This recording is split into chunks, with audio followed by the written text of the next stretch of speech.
Hello, everyone, and welcome to GWTV's Wanna Grab a Coffee event with Cate Waters. Thank you all for coming, either virtually or here in the studio.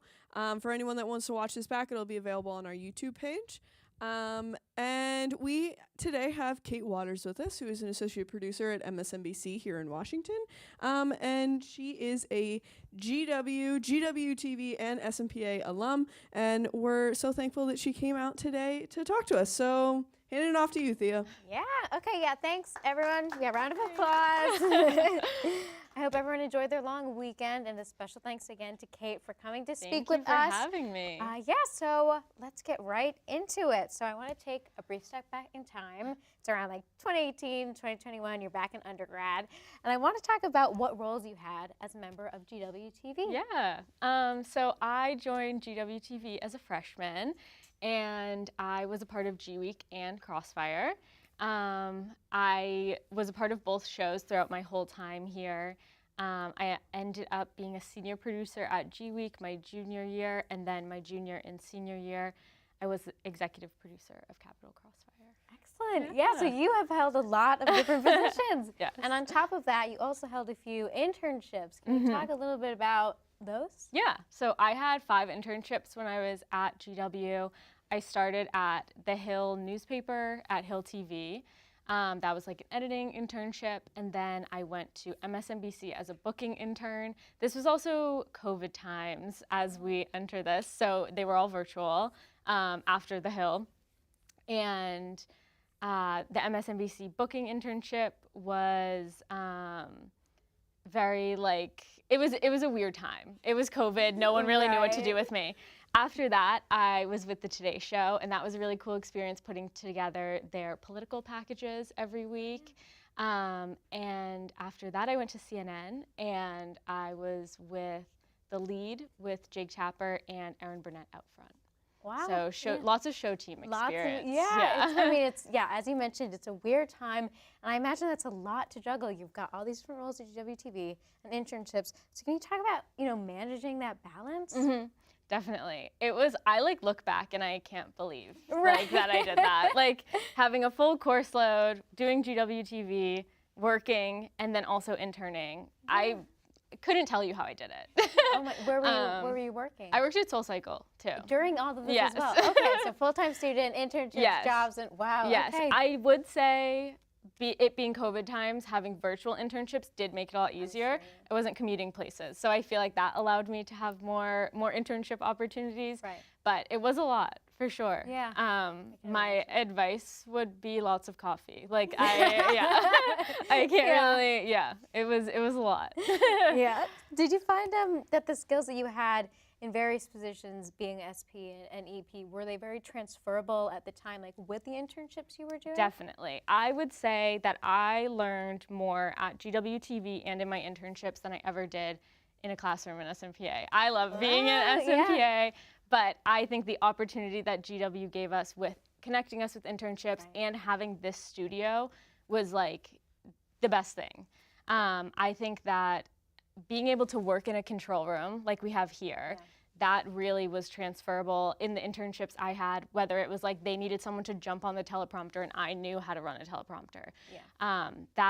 Those skills are extremely transferable. And I mean, you get to call a show and you get to like stand in the director's position, and that's experience that you can then use and understanding a control room in a professional environment. Right, and I'm sure it was so great to have this during undergrad as well, making that transition to being, an intern into full-time roles. Can you talk a little bit about that shift? Yeah, definitely. So much. Yeah. So I was an intern at CNN and then transitioned into their News Associates program. So when I graduated here, I went into the News Associates program, and that was it's like an early career program at CNN.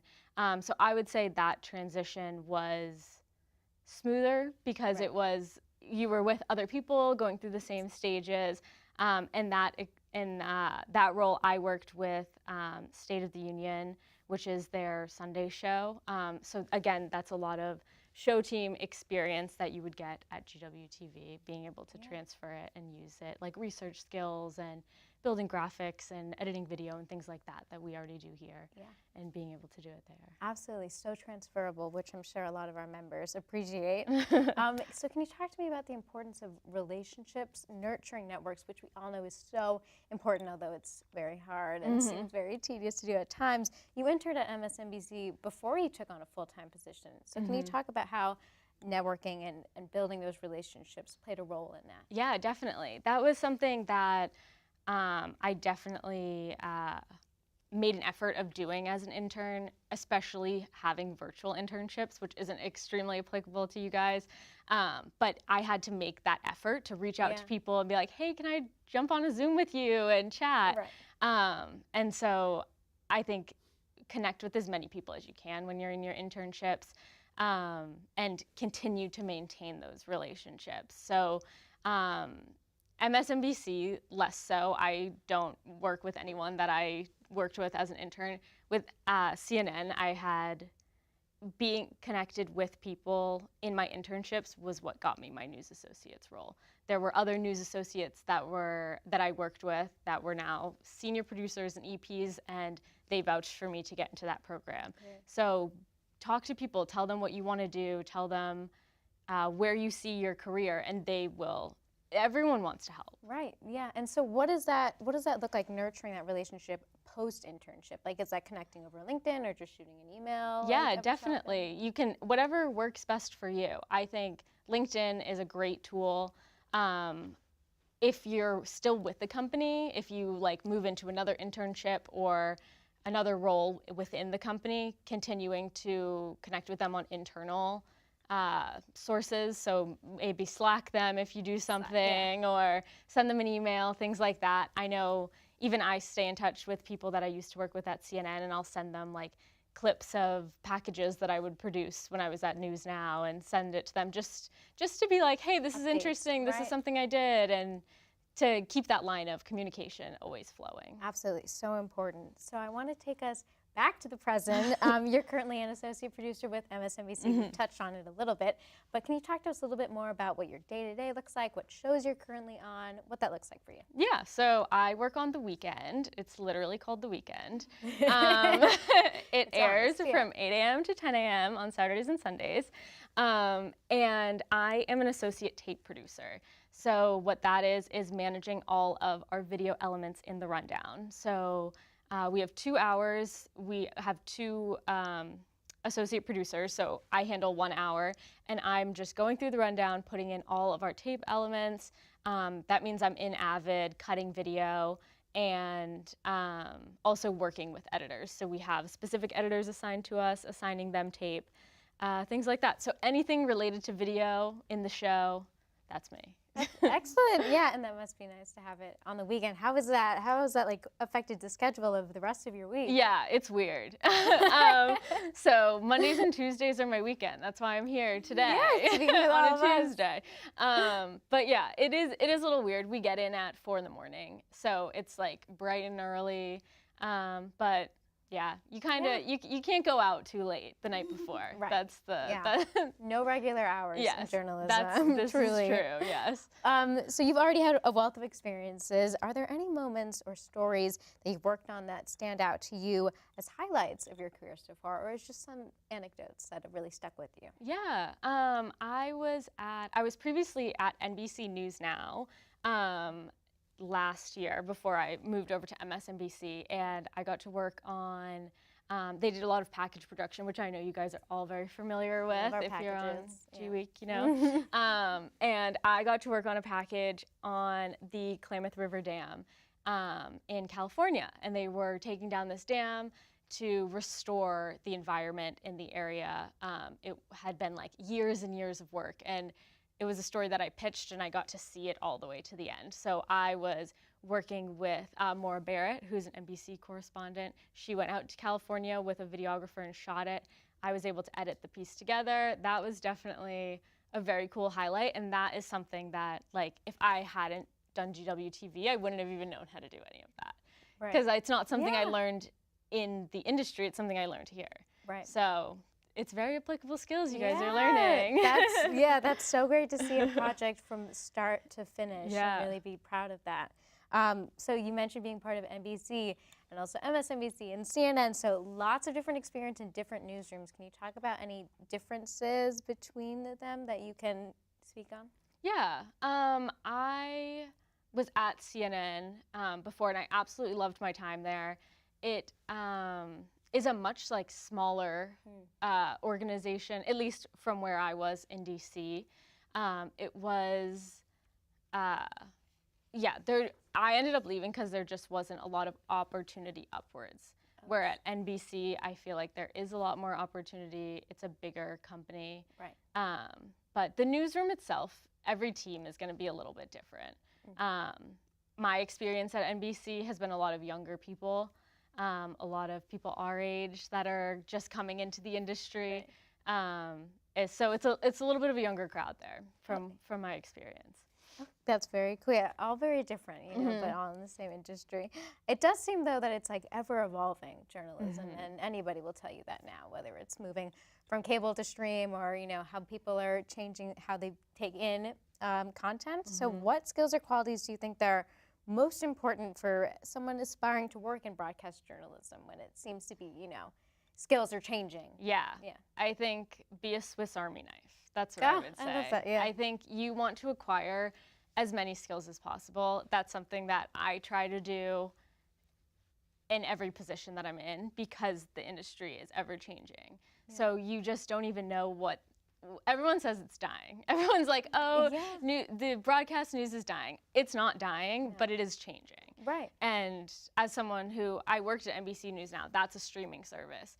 They're doing the same things that we're doing at MSNBC, they're just delivering it to a different audience. Yeah. So still having all of those skills will serve you. Like they're still in a control room, they're just streaming in different places. So I think acquiring as many skills as you can, being able to write copy for social media, being able to find a clip that looks good on the web. That's something that we do on our show. We clip everything, every like newsy little bite, we clip and put on our social media. Because there are some people we only reach on social media. Right. So having those skills, whether it's broadcast skills, social media skills, writing skills, digital skills, acquiring all of it, it can be hard because it's like, oh, you just have to know everything. Like, but it really just learn as much as you can. Yes, Swiss Army knife. Yeah, it's good to have both that long form and short form because those, you know, they've reached different audiences. It's really true. Definitely. So before we open up to audience Q&A, I wanted to ask if you could go back in time to give your college self any advice, whether it's, you know, drink more coffee or less coffee or anything that you can think of, what would you say? Oh. I know, it's a tricky one. I think I would say to chill out a little bit. I think that as we discussed, and I'm sure so many of you are victim to this, where you have your internship and your job and your GWTV and all your classes, and I think I would still be where I am if I had chilled out a little bit and like give yourself grace and don't compare yourself to what everyone around you is doing. I think that's something that I learned the more I work in this industry is everyone gets there in their own way. There is no right path. So you can have all these things on your resume and it might take you one way and it might take you another way. I think don't compare yourself to anyone. Everyone has a different path to where they're going to be. And don't stress yourself out too much. Yeah, that's so, I mean, I will certainly be taking that advice. It's hard advice to take. It is, yeah, but I'll try to take it. I'm sure everyone will. Great. Well, okay, I want to open it up to Q&A. I hope people brought some questions. Awesome. All right, let's jump right in. All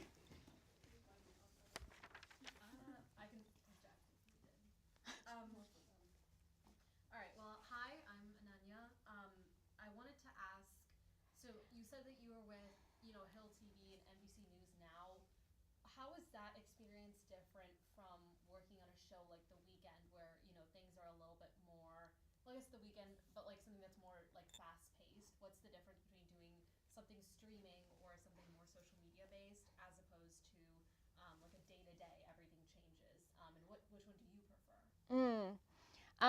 I think The main difference between when I was at NBC News Now, I was working on a daily show. So it was very like you're doing news of day, you have 5 hours to get a 2-hour show on the air. And then on the weekend, it's a perspective show. So if any of you guys are familiar with it, we have like Simone Sanders, who's a Democrat. We have Michael Still, who's a Republican, and Alicia Menendez, who's like a journalist. And it's more of a perspective show. We try to dive deeper into the stories that we do every day. It's definitely a different pace. And working on the weekends, there's generally less breaking news. This new administration, it's constant breaking news. I prefer a little bit of the slower, more in-depth stories. And we also get a lot of social media bites from things like that. Michael Steele goes on his rants and those go viral. So knowing when to like clip certain elements, getting that social media experience has been really cool. With News Now, was more of like a daily breaking news show, much more fast paced. I don't know if I answered your question, but yeah.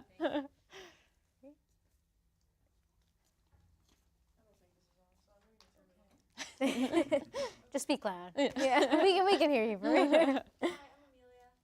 Nice to meet you. Just a little bit of a technical question, but you mentioned Avid. Yeah. I'm sure you did as well, work with Premiere. Yes. Do you find that the skills are transferable across the platforms? It's pretty similar? 'Cause Yeah. Avid's more of the industry standard. Yeah, that's a great question. That they are transferable. At NBC, if you get a role that requires any type of editing, they give you a week-long training in Avid. And that's like all you need, and it's very transferable. When I was at CNN, we used Premiere. At NBC, they use Avid. I'm pretty sure at like ABC and CBS, they also use Avid. It's like the old school way of editing. The skills are very transferable.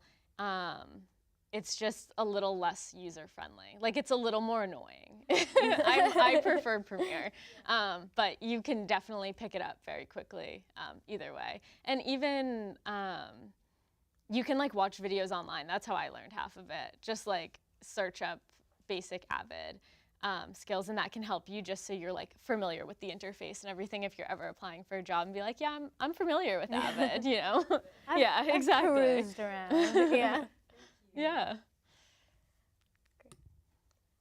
I actually had a follow-up. You mentioned the new administration. And I wanted to talk about like how content selection has, been altered a little bit since, Biden, who was, a little more camera shy than our new president. So how has been content selection with, picking what you're going to cover in these weekend shows changed? Yeah, it definitely has. I mean, we go up on Saturdays and Sunday mornings, and we have had to like redo our whole show on Saturday mornings because things change on Friday. Like, so we'll have a show planned out Friday, ready to go, and he fires someone or does something, and the name is changing.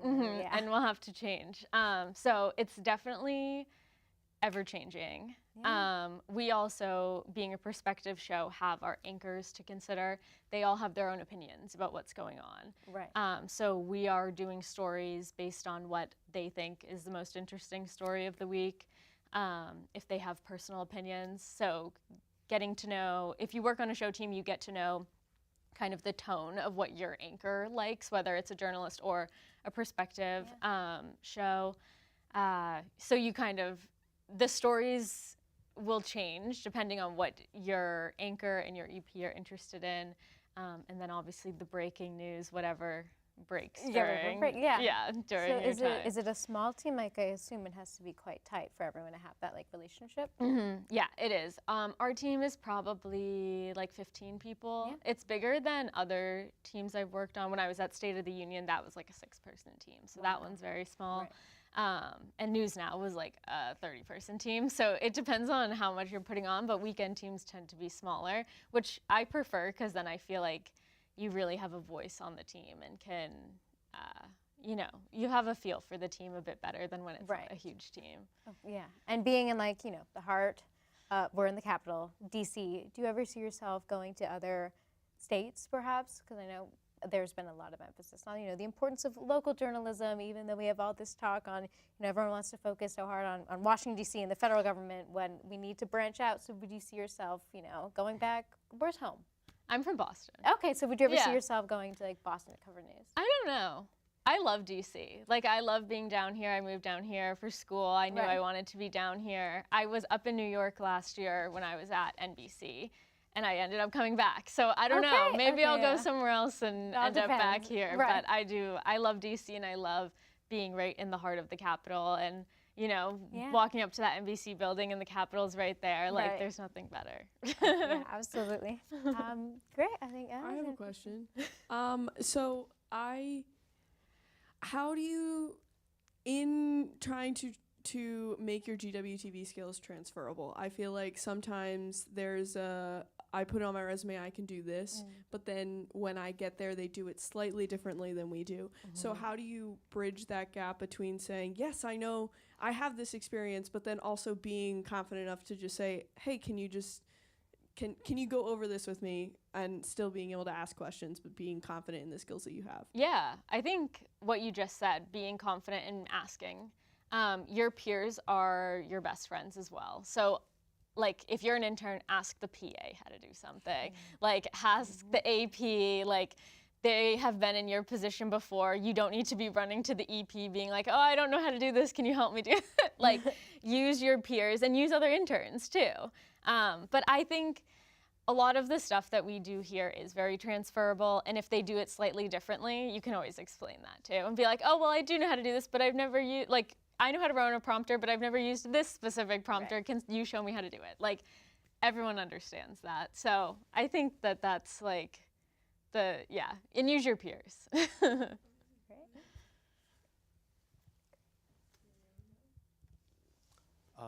mentioned like how media consumption's changing, and despite that, journalism still being consumed. What direction do you think that's going to take in the next few years? That's a tough question, but I do think we are going the way of streaming. When I was at News Now, I definitely felt that was the future of news. I think that broadcast journalism, they say it's dying, but I don't think it's dying. I think it's just shape-shifting. People still like consuming their news in like a show format, I think. I like consuming my news that way. Maybe I'm like an old lady for that, but I think that the show and the perspectives and the reports are still going to have a place. I just think we might find it somewhere different. Like, you're not going to be scrolling through your cable to find MSNBC. I think you're going to open up the Peacock app and it's going to be there, or something like that. I think that streaming is the way. I also think that a lot of people, like, for example, on the show I work on, a lot of the people find us through social media. We have our own social media pages. MSNBC has their own social media page. They're clipping stuff from our show. We still need like that show aspect to be able to get those clips, I think. Like, you're not, like, Jamie Raskin isn't just like going on your like YouTube show. Like, he's coming and sitting in a studio, and we're still doing it the old way, but his clips are gonna live on social media. I think that social media and streaming are the future, but I think the work that we do in TV is still very applicable. Thank you so much. Great. Any other questions? Great, yeah.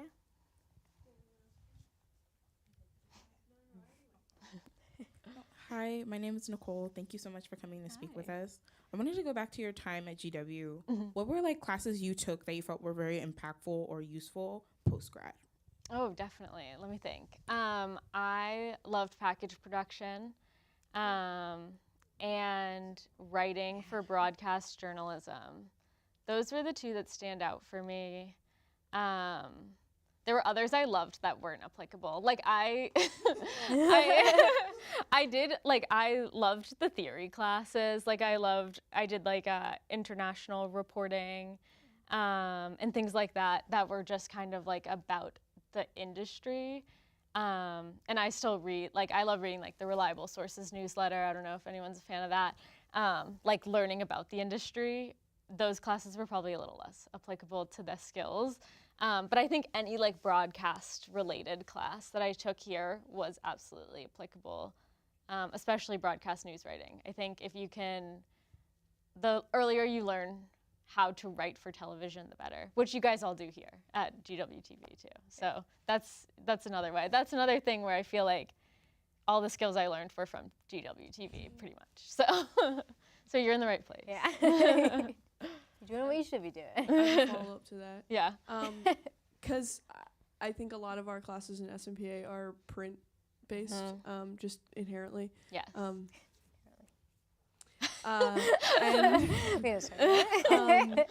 So it's different than writing for broadcast, but did that just level of writing on a deadline help you at all as well? Definitely. Yeah, for sure. But yeah, I never took a class in here. Like in this studio or in the, like, what are we doing here? Like, we need more classes in this studio. I think I mean, when I was here, it was only that one capstone, which I didn't even take because I graduated a semester early, so it wasn't offered. But yeah, we need more here, more broadcast related classes for sure. But you can, you get skills from other writing classes too. But GWTV is the best. Yeah, exactly. That's why we love GWTV. Speaking of the skills that you get here, a couple of us here are seniors and applying for jobs, which is a little scary. But how did you market your skills that you got here, or just like general tips for interviews or even helping your application stand out? Because you've worked at some really big name places, which is really cool. How did you make yourself stand out among all the others? Yeah, I definitely listed, like in my first internship before I even had like any other internships to put on my resume, I was listing all of my GWTV experience and listing every skill that you get, you're gonna list that. Like, you operate cameras, you know how to mic people, you know how to run the teleprompter, you know how to use a TD station, things like that. Like, that should all be on there. And then internships. I mean, if you've had internships, definitely you want to list all of those, and you also want to be reaching out to those people when you're looking for jobs. So if you had an internship and your manager at NBC and you're applying to the NBC page program or something like that, you should reach out to them for sure. So keeping those connections. And then